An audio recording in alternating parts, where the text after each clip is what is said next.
Is it on this road, John, where you took that picture of the donkey and the... Yes, I was actually working that day at Letterfrack, but I happened to notice two children bringing their donkey back with turfs. I felt that it would be much better if the little girl wore, instead of her dark blue pullover, something brightly colored. And so I said to her, "Do you live near here?" And she said, "Oh yes, I live over there in the cottage."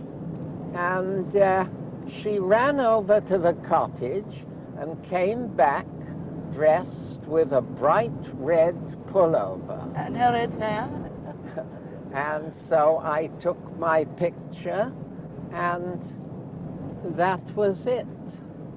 It's now 30 years since that picture was taken, and the card's on sale even today.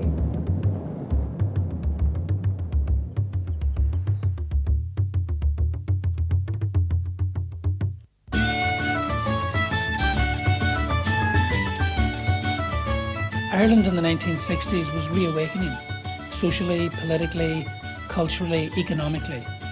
And it was that combination of circumstances that allowed a man like John Hinde to come along with this spark of an idea to set up a postcard manufacturing company that would aspire to produce the best colour printed imagery in the world.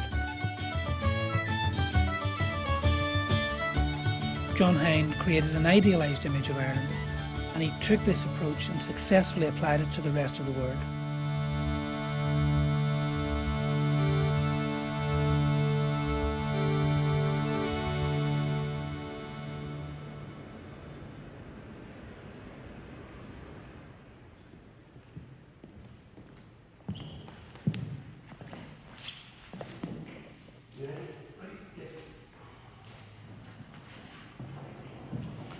I think everybody is familiar with the John Hinde postcard imagery, and we at the Irish Museum of Modern Art, in researching the exhibition, looked at a lot of postcard imagery, but the revelation for us was seeing the early war photographs which John Hinde had made as an individual photographer in advance of setting up the company to produce the postcards.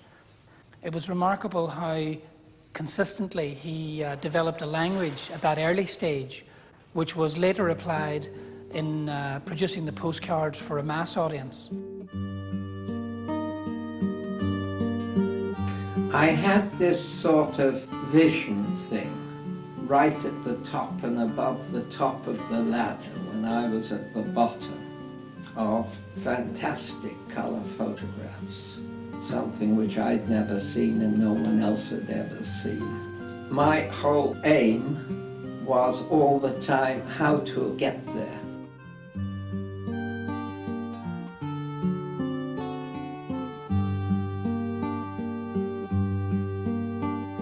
John Hinde was obsessed with perfect colour reproduction. This obsession runs through the early colour photographs made in Britain, right up to the postcard imagery which he made in Ireland in the 60s. Hinde himself worked in the service of a very simple idea, and that was that it should be possible to make something that's wonderful and that is able to be communicated to a mass audience. That was the old terminal building down there. The wing, yes, of course, with the tower. That was the restaurant. All this is new since we were here. They are now ready for boarding. The letdown all the time was the quality of the reproduction. And this was the point I reached. You couldn't complete the circle and get the feeling you got into your original images into the thing which the public received. This was the importance of John Hinde Limited, where I finished the circle.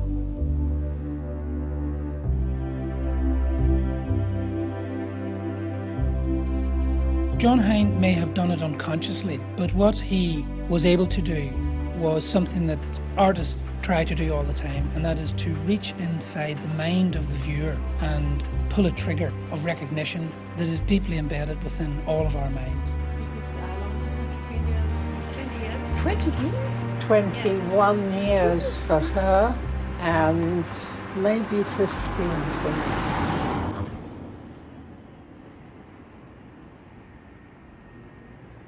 This shot must have been in the early 60s, I suppose, Dublin Airport. It was quite amazing yesterday coming in. You could hardly recognize it. 288, it's a fairly old one. Must be right at the beginning. Right. Park now. And you drove straight through the bushes over the rhododendron. No road.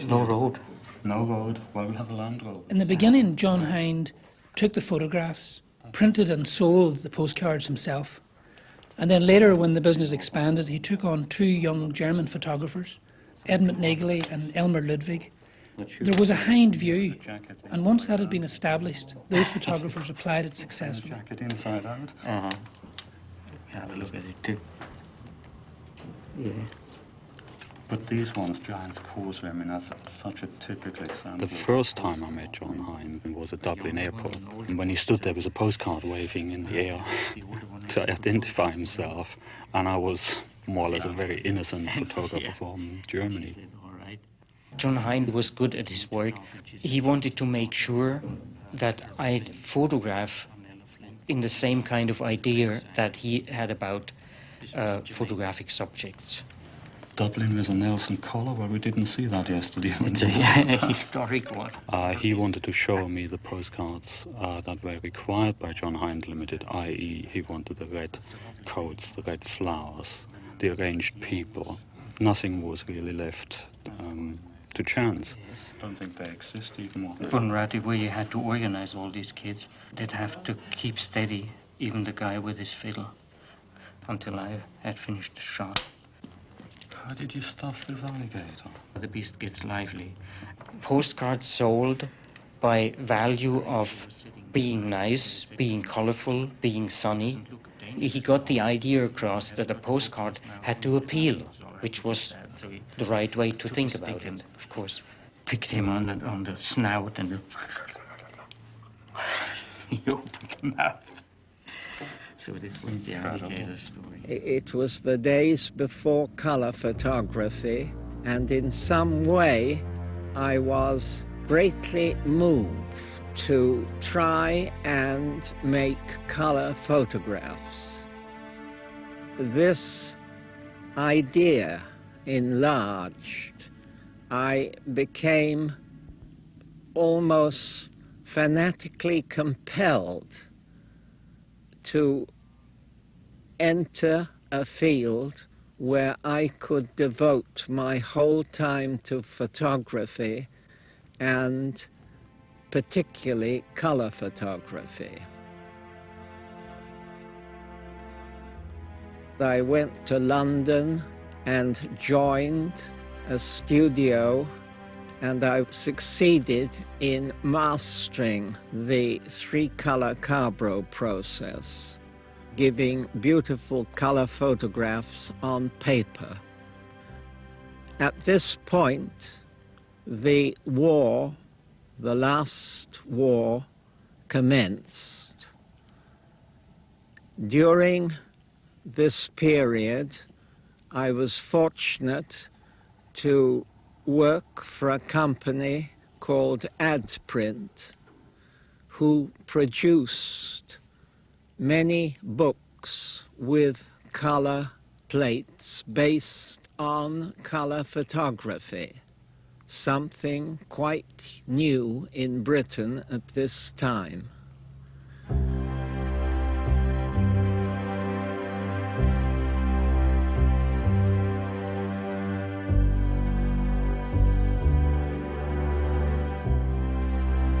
Setting up cumbersome cameras for big outdoor scenes, using hundreds of flash bulbs, and doing this single-handed at a time when London was receiving its heaviest air raids.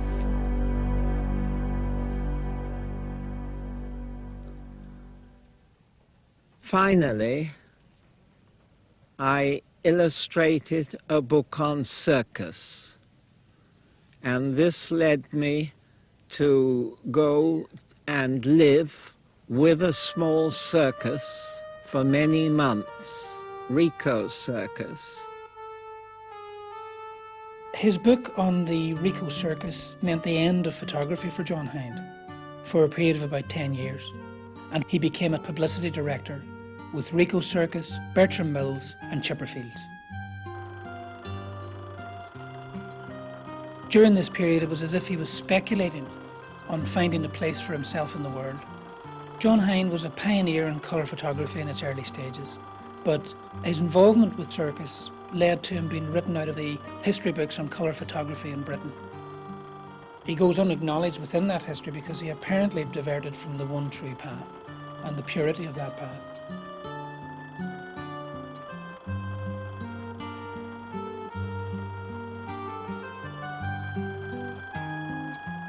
A natty dresser, Rico, if ever there was one, with the parasol in his hand, and... It was working with Rico that gave him his first experience of circus publicity and also took him to Ireland in 1947.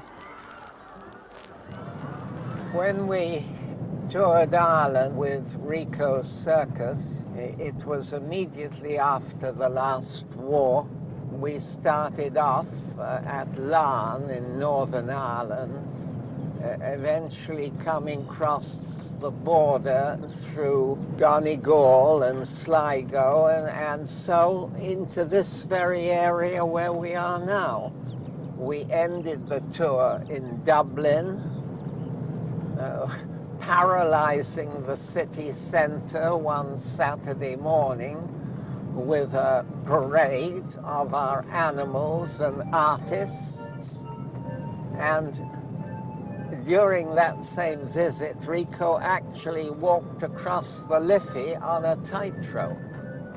He was quite a character. He did, in fact, and he was, in fact, a cripple. And as a result of a circus accident he had when he was a young boy. And despite this fact, he was the most agile of tightrope artists. He's actually started on his journey across the wire. There he is. He's reached the centre. Oh, and he's going to fall any moment. No, he's not. No, oh, he's... Ow! He has jumped off the most graceful movement one has ever seen on the...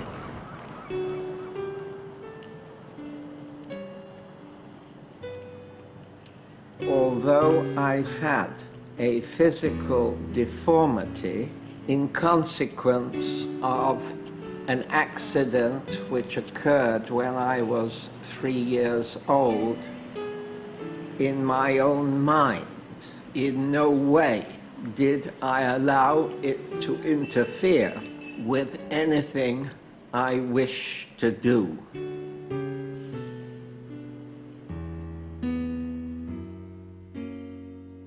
My mother was a most wonderful woman.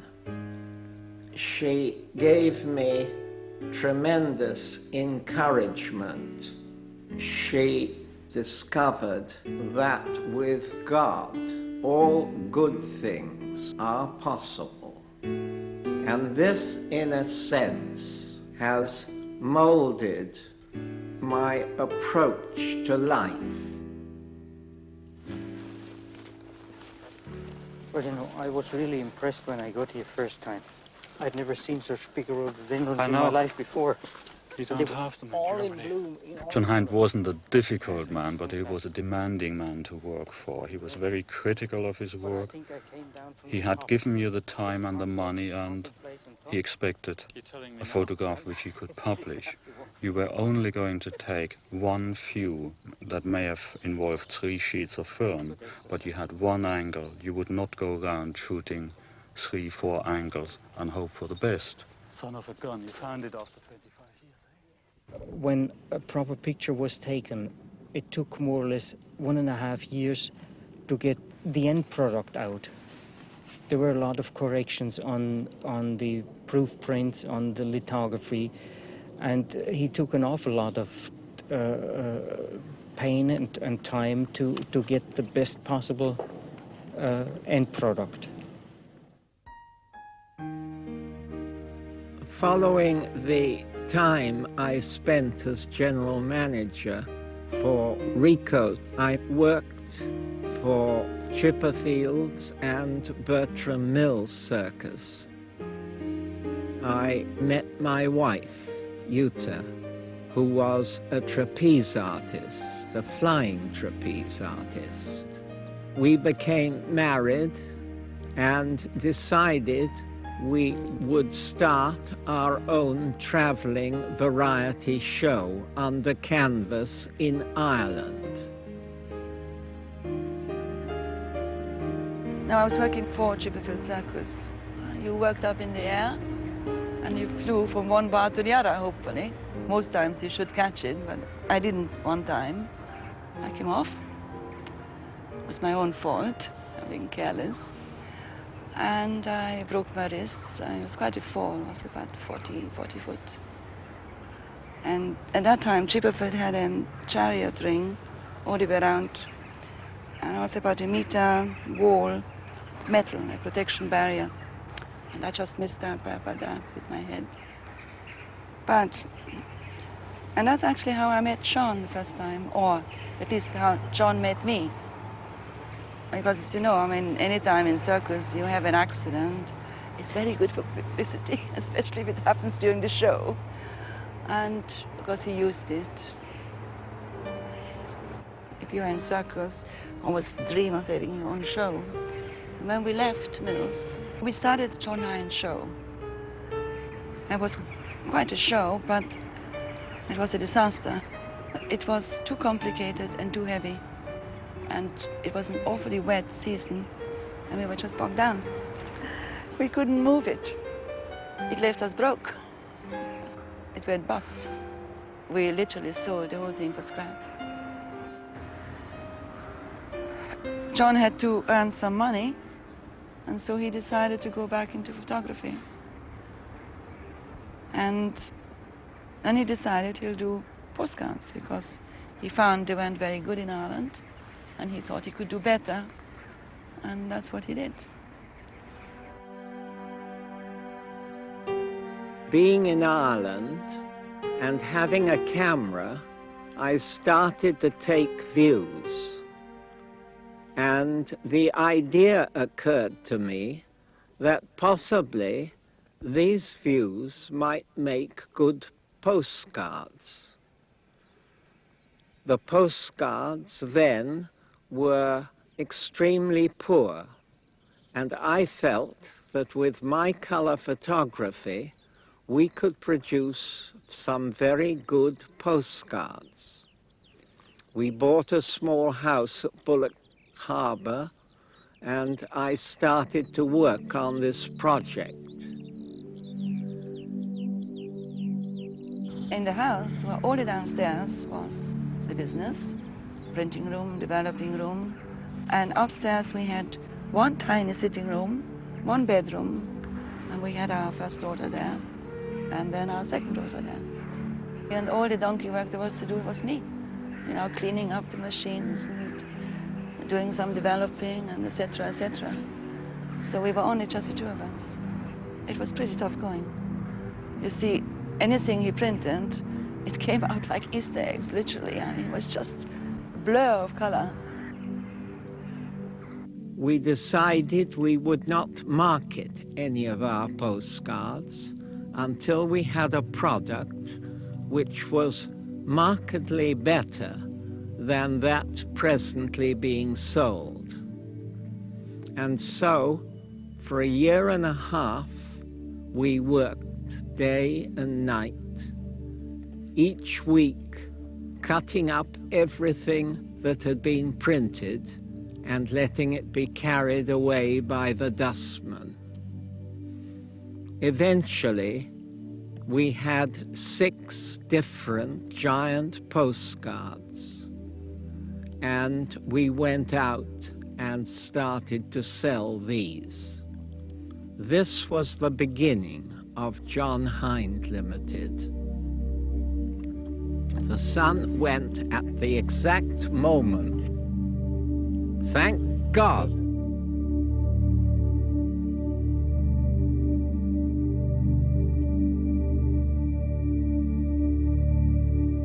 When the photographer Martin Power brought hundreds of John Hinde postcards to the museum, and we had a look as we discussed the possibility of an exhibition, it was amazing seeing so much of that material together, just how clear it was that the images were made and were successful because they were made on the same basis as the idealized landscapes of the 16th and 17th century in painting. And it's also clear that in the popular imagination, that idea of the ideal landscape is very unconscious and is very deeply embedded, if you like, in the mind, to the point where Hinde's images, I think, corresponded to that ideal and were sought after by people who would not have described themselves as artists or been interested in art that much.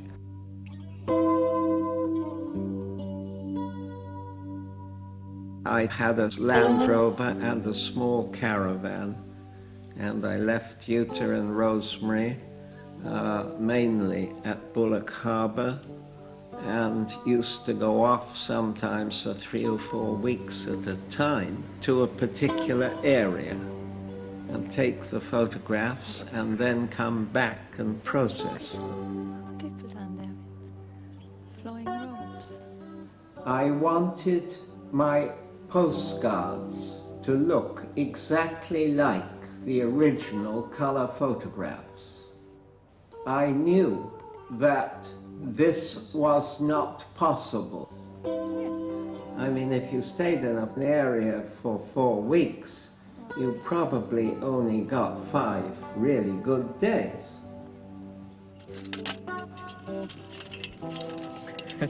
Probably the leg falling out. Man, you've still got the old camera in here. I've got the old tripod as well. Probably not.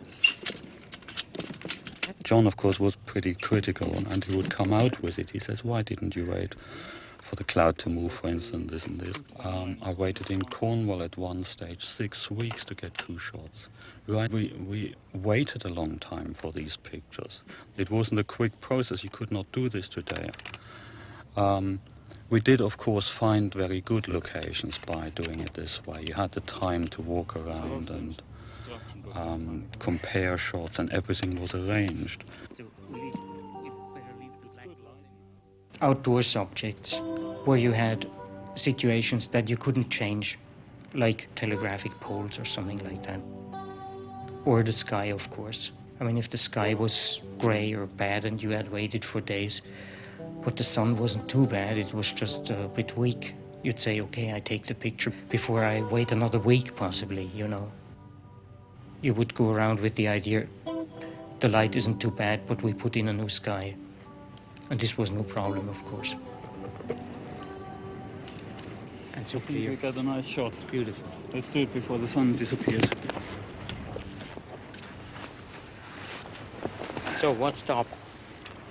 Well, 22. That's the right thing. you're a bit out of touch, mate.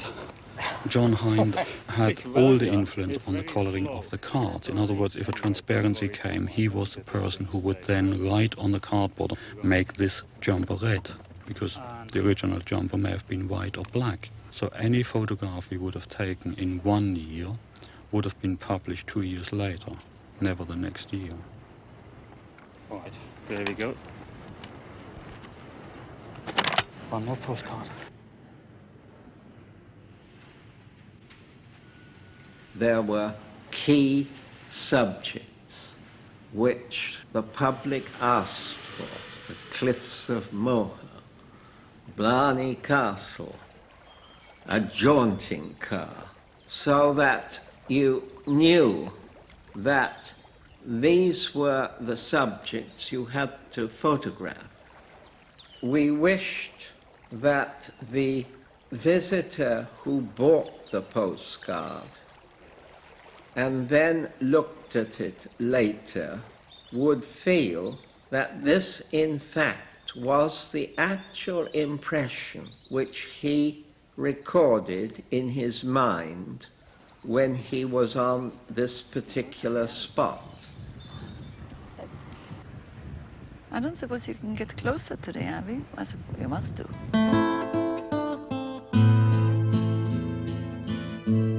The Butlins imagery was heavily staged, but ultimately Hind's subject is not Butlins. Hind's subject is about being able to speak to a mass audience.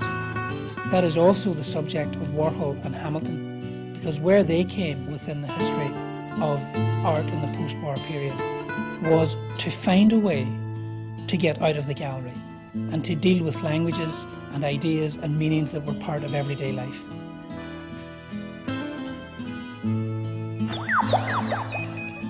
I think it must have been in the late 60s that John Hinde one day said, look, we will have to photograph Butlins.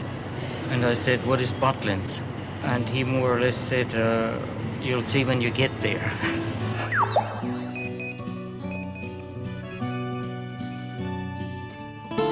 I mean, there were so many people in one place, and it was like a holiday prison camp.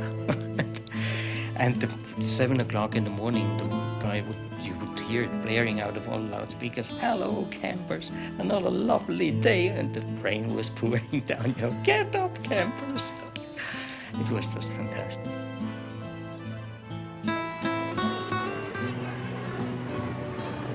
So I went to Butlins, and when I came, it was a bit of a shock, because all the people, there were many people in these camps, and of course the first half hour you went through, you knew what sort of problems you would encounter, photographic problems with lighting and up big ballrooms or bars with a lot of people in it. So there was quite a bit of an initial scare. Butlins developed into a challenge. If you could do Butlins, you could do practically anything. And I challenge anybody nowadays to do it and get the same results we had. You needed to enlist the help of redcoats. Usually we had about 3 or 4 around the place. For something where there was a stage involved, you would have the redcoat on the stage. And at a given time, the redcoat would just shout at the people, everybody still now, everybody keep still. I've been a photographer for nearly 30 years now, but when I look at this card, I wonder how I did it at the time. When there were so many people, and you were to create the impression that they were all dancing. So the only way to freeze them up was to get one of the band to get it through the microphone and tell them to hold on for a couple of seconds, and then we'd press the button and hope that the flashes would go off. Well, I wouldn't want to do it again, quite frankly.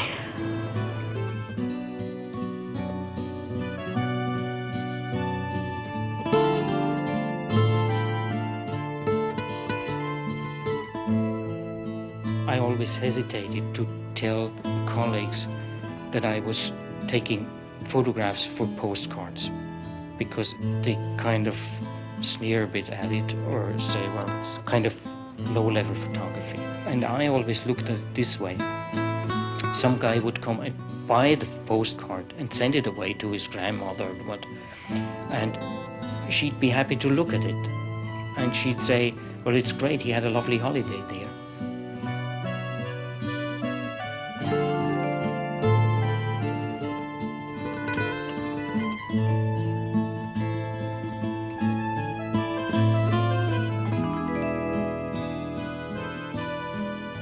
The business expanded rapidly. By the late 60s, we were one of the largest postcard manufacturers in the world, producing annually 50 million view cards.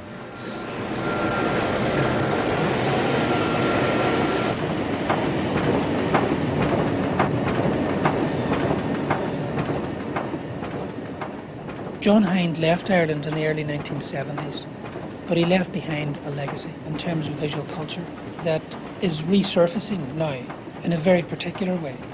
issues of identity have been raised within the cultural practice of both artists and writers. It's at this point that Hind, Hamilton, Warhol and Jeff Wall meet. I think actually Hind's work is more legible because Hind's work has been tested in a mass marketplace. Hind can function out on a shop window perfectly clearly. The communication is subliminal, is far more subtle, and is successful.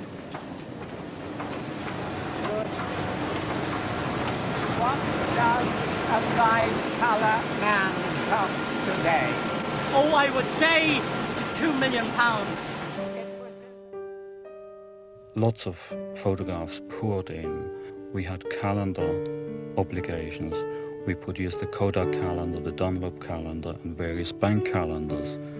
This all needed decisions to be made on the spot. And John was required in the boardroom. He had to have meetings, obviously, and make decisions. He wasn't taking pictures all the time, obviously. Whenever he got a chance, however, he would go out. He enjoyed to go to Africa. He loved Africa, and he brought back excellent photographs, which you can only take if you like a place and if you love it. He was a photographer, and he will always be a photographer. One cannot ignore it.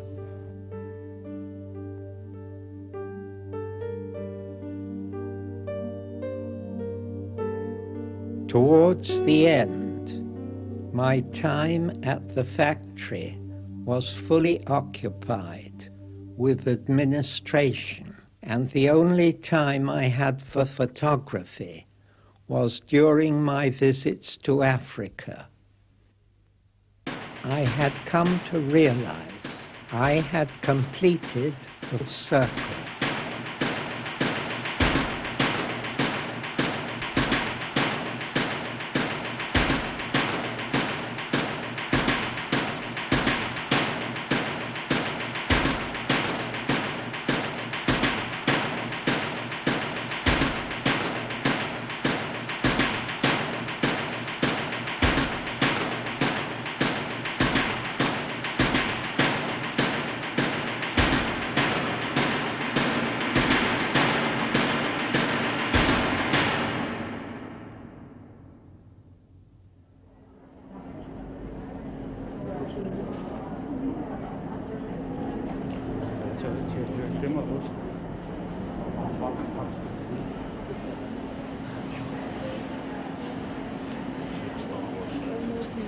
But much longer, Edwin. This is fantastic. How are you? Lovely to meet you. Nice to see you. Nice to see you. After all How long that was the time. change? Gosh, you look just the same. No, this is Absolutely. There's quite a bit of time gone by. But lovely to Well, see you. I'm very glad to see you long again. time. Yes. You got a few more lines. Well, I'm sure that there are a few more lines. I hadn't seen John Hinde, his wife, and people that I knew at the factory, for instance, for over 20 years. And this was a very exciting aspect to me, from the human point of view. This has changed. Did you have a good time? Ireland was really the most lovely time I had in my life. The first 2 years I was working with John Hinde, because it was such a lovely country, and this was absolutely beautiful.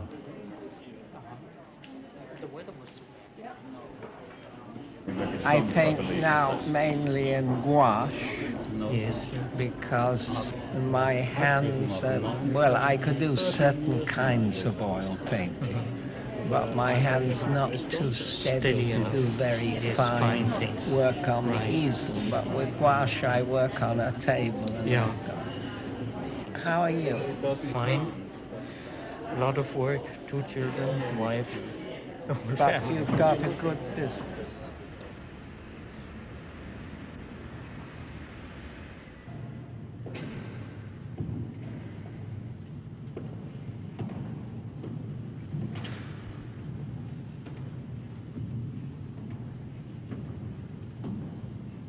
In the years since I have left Ireland, I realize that any contribution we have made has already been woven into the fabric of society and time. This exhibition sets out to make visible the fact that these images, indeed all photographs, are made and not taken. Photography is not a transparent medium reporting the truth. This exhibition is about how an image of the world remains fixed in our minds and how the truth is relative rather than absolute. It is about what we think rather than what we see. What links this material is John Hinde, his philosophy and his sensibility. He believed that it was possible, first of all, to make excellent photographic images of the world, and secondly, to reach a standard of printing which would allow such imagery to be distributed to a mass audience. That's exactly what he set out to do in his early colour works, and then in Ireland, from modest beginnings in his own home in Bullock Harbour, he created a company which became one of the largest producers of postcards in the world. I'm sure that everyone here and elsewhere has seen, sent or received a John Hinde postcard of Ireland. They are familiar almost to the point of invisibility, but not quite.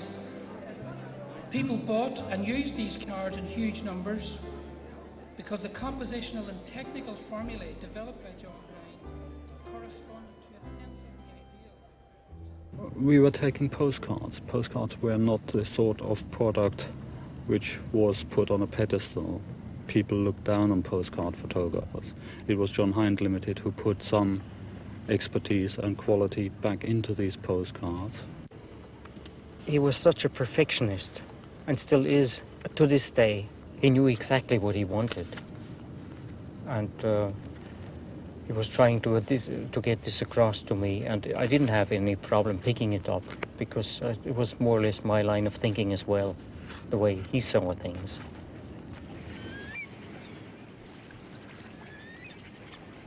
His particular language was the postcard and the idealised landscape in Ireland and elsewhere. The myths associated with that imagery is actually a very powerful part of the makeup of a contemporary Irish identity.